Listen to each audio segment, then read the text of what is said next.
Islamist, in particular, is a politicized term that has come into general usage in I guess, the past decade or two.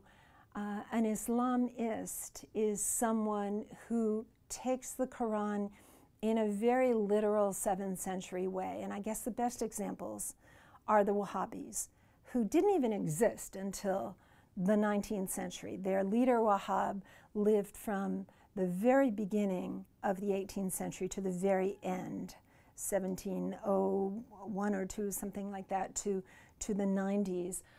And then it was his followers during the 19th century who began to organize and institutionalize the practices that he promoted that were very much in keeping with the ways that people lived in the 7th century. There were some people who took this to extremes. There's an example of a group in northern Nigeria from the 1980s, the Metetsini Muslims who wouldn't wear wristwatches because there were none in the 7th century, who wouldn't wear clothes with zippers because there were no zippers then. So taking it to extremes, which is amazing because Muhammad himself was a very reasonable and practical person who would find this to be total nonsense. Now, the Wahhabis are significant because they are tied to Al-Qaeda, Osama bin Laden. They are the ones we think of when we try to understand why it is that women are not allowed to drive in Saudi Arabia. So this notion of men being in charge of the other half of society and restrictive attitudes about human relations, these come from this particular preacher who is very much a recent development in Islam. So when you see the word Islamist, we're talking about someone who politicizes Islam for his, and it's usually his own agenda, and it's very restrictive and very patriarchal, and usually fairly anti-Western as well. So an Islamist is very different from someone who is Islamic. And you're right, Islam comes from the root in Arabic, which has the consonants S, L, and M. That is also the root for salam, which means peace. Islam means acceptance of the will of God, which is peace. A Muslim is someone who practices acceptance of the will of God. So the suffix that you put on at the end makes a big difference in what you actually mean. And a lot of people don't know that there's a difference there. So it's important that we let people know the difference.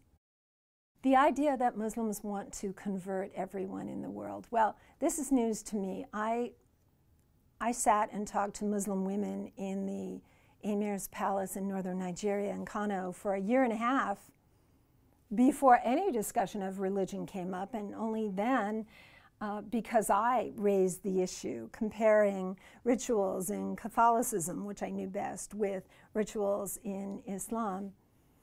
And I asked the woman I was talking to, who was one of the wives of the Emir, why she hadn't talked to me about this before. And she said, you know, your God is my God is your God, and if you are interested in how I worship, I'm very happy to talk to you about it. But until and unless you ask me, I am not going to impose anything on you, because unless you're interested, there's no point in our talking about this.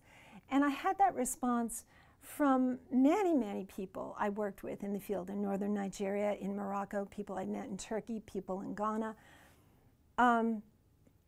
People who try to actively convert people to Islam are not practicing Islam in the way that it was intended at the beginning. In fact, one of the most frequently cited sayings of the Prophet Muhammad is, "Let there be no compulsion in religion." And by compulsion, he meant force, that nobody was required to be Muslim, to convert to Islam.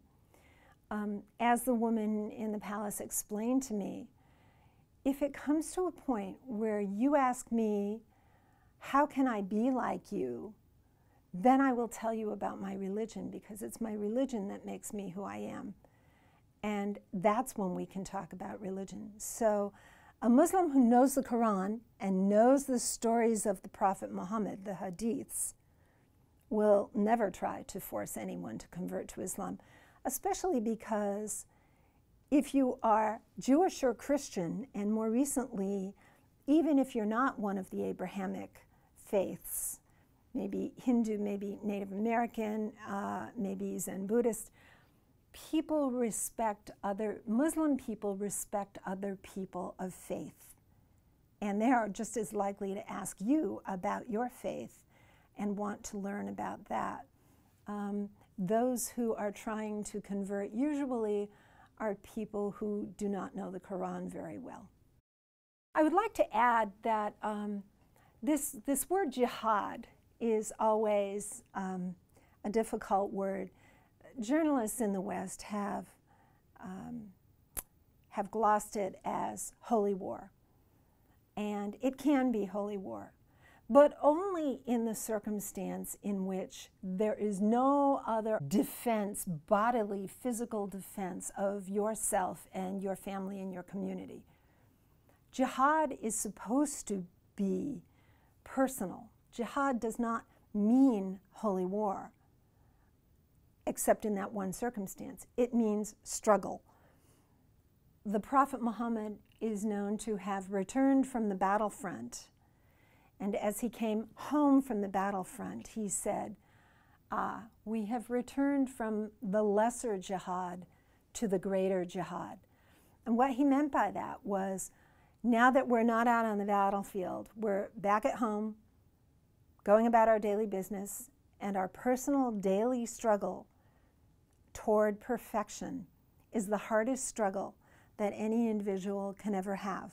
And this is why Muslims are not supposed to be judging other people, because the belief is, until and unless you yourself are perfect, which we know is not possible in this world, then you have no business judging somebody else. So jihad is your own personal struggle, your psychological struggle, your spiritual struggle. One of my books is called One Woman's Jihad. She was not a battle fighter. Her jihad was teaching people and talking to her colleagues about spiritual issues and social organization. And it was really the Jewish notion of tikkun olam, and I'm probably saying that wrong, but the idea of mending the world, and this is very much part of the pillar zakat, and it's tied to people's personal jihads. So maybe we need to use that word more often in our vocabulary, our daily vocabulary, so that we can pull it away from this notion of killing. It's not supposed to mean that at all.